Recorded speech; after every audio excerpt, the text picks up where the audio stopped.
3-minute time limit. Okay. Good afternoon, Mr. Chair and members of the committee.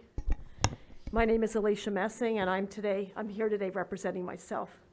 I'm an Arizona certified special ed teacher, a constituent of Legislative District 15, and a parent who's greatly concerned about this bill because it has the potential to create even more polarization than already exists. I'm fortunate that both of my parents were avid readers. Growing up, our house was filled to the brim with books and magazines. I grew up in the 60s and the 70s at a time when children's literature was prominently about white families. Even then, my mom was sure to include a few books at that time that had positive Black characters because she understood in her wisdom just how important that is.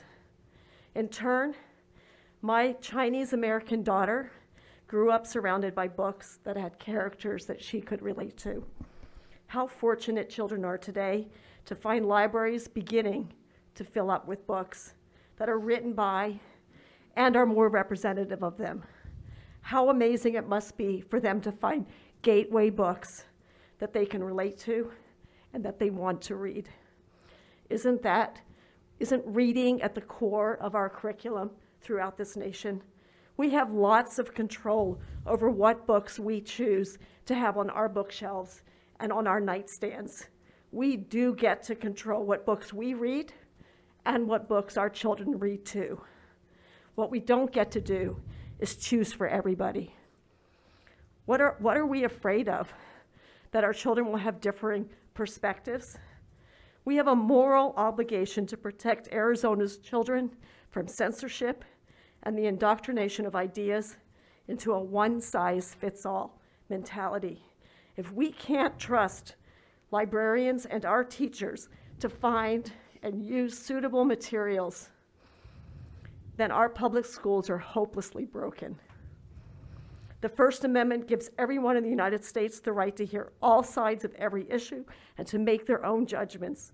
Free speech is fundamental to our democracy.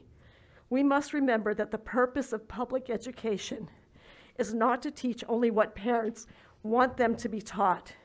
It is to teach them what society needs for them to know. Let's not become culturally stagnated. Let's not become more polarized. What we need is an educated community, a community that knows how to respect each other, a community that knows how to work together, and most importantly, a community that knows how to celebrate and honor our diversity. Thank you. Thank you. My call to action is to please vote no. Thank you. Next up is Lisa Calderon here.